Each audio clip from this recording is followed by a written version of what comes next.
بازی کی تربیت دیتے ہیں اور نئے پائلٹس کو ہوا بازی کی تربیت ان کے ذمہ ہوتی ہے۔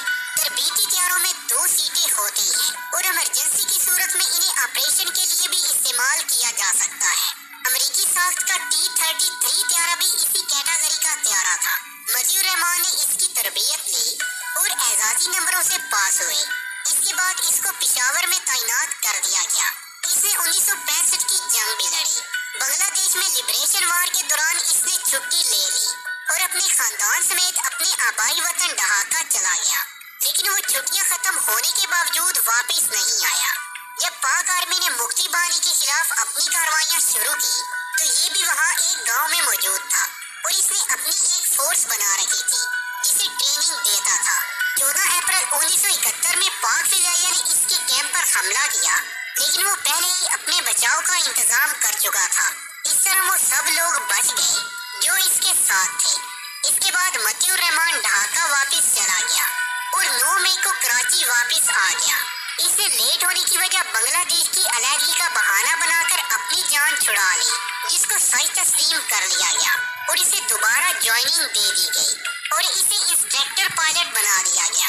اس کی پالیسی ہی یہی تھی کہ کوئی فائٹر طیارہ اغوا کیا جائے اور مکتی بانی کے حوالے کیا جائے، لیکن اسے انسٹرکٹر لگانے کی وجہ سے ایک مجبوری سامنے آئی کہ وہ اکیلا طیارے کو نہیں اڑا سکتا تھا، بلکہ اس کے ساتھ دوسری سیٹ پر کسی کا موجود ہونا ضروری تھا۔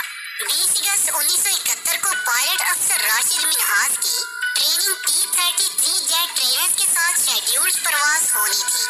یہ راشد منہاس کی دوسری ایسی پرواز تھی جو سولو فلائٹ کہلاتی ہے، یعنی ہوا سے زیادہ رفتار کے ساتھ طیارہ اڑانا۔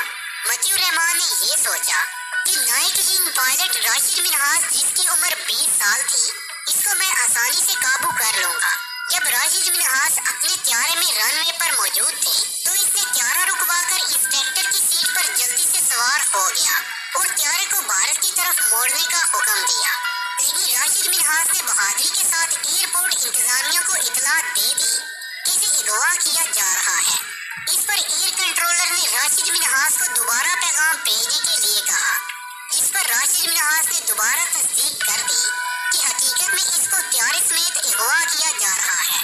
راشد منہاس نے مطیع الرحمان سے طیارے کا کنٹرول حاصل کرنے کی بھرپور کوشش کی، لیکن اس میں کامیابی نہ ہونے کی صورت میں راشد منہاس نے فیصلہ کر لیا کہ میں ملک سے غداری نہیں کر سکتا۔ چنانچہ انہوں نے اچانک طیارے کو زمین کی طرف موڑ دیا اور بھارت کے بارڈر سے 50 کلومیٹر پہلے ٹھٹا کے مقام پر طیارے کو کریش کر دیا اور خود شہید ہو گئے۔ یہاں تک تو اکثر لوگوں کو علم ہے کہ راشد نے قوم و ملک کے لیے جان کا نذرانہ پیش کر دیا اور ایک غدار وطن کو جہنم کا ایندھن بنا دیا اور خود سرخرو ہو گئے۔ یار مسر جو آرمی کے بارے میں لکھتے رہتے ہیں، انہوں نے 2004 میں فیصل چودھری سے ملاقات کی کیونکہ فیصل چودھری نے اس حادثے کی تحقیق کی تھی۔ راشد منہاس کے تذکرے پر انہوں نے کہا کہ جب میں نے طیارے کے جائے حادثے کا معائنہ کیا تو معلوم ہوا کہ طیارہ اپنی نوک کے بل زمین سے ٹکرایا ہے، جس کی وجہ سے راشد منہاس شہید ہوئے، لیکن مطیع الرحمان کی باڈی موجود نہیں تھی اور طیارے کی کنوپی بھی موجود نہیں تھی۔ لیکن جب سرچ کیا گیا تو کچھ فاصلے پر مطیع الرحمان کی میت بھی مل گئی۔ اس کی ہلاکت کا سبب اس کے جسم کا زمین کے ساتھ دور تک رگڑ کھانا تھا۔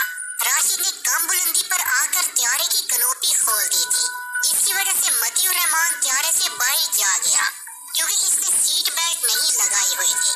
راشد منہاس کی کوشش تھی کہ دشمن کو نیچے گرا کر طیارے کو بچایا جائے، لیکن اس وقت طیارہ زمین کے اتنے قریب پہنچ گیا تھا کہ واپس اٹھانا ممکن نہ تھا۔ مطیع الرحمان کا ارادہ صرف یہی نہیں تھا کہ وہ طیارہ ہی اغوا کر رہا تھا، بلکہ اس کا ارادہ تھا کہ پاکستان کے پائلٹ کو بھی اغوا کر لے، اور اگر وہ کامیاب ہو جاتا تو اس میں پاک فوج کی بڑی بدنامی ہوتی۔ اس کے بعد مطیع کی میت کو کم ترین لوگوں کے قبرستان میں دفنایا گیا اور اس کی تصویر مسرور بیس کے مین گیٹ پر غدار کے طور پر لگائی گئی، لیکن افسوس کی بات یہ کہ بنگلہ دیش نے اسے شہید قرار دے کر پاکستان سے اس کی ڈیڈ باڈی منگوا کر اسے شہادت کا رتبہ دے دیا اور اسے ڈھاکہ میں میر پور کے شہیدوں کے قبرستان میں دفنا دیا اور اسے بنگلہ دیش کا سب سے بڑا فوجی اعزاز دیا گیا، جس کا نام 20 سر شتوت دیا گیا۔ تو دوستو، یہ تھی راشد منہاس کی کہانی اور اس کی جو کی داستان. آپ لوگ بھی پاکستانی ہونے کا ثبوت دیتے ہوئے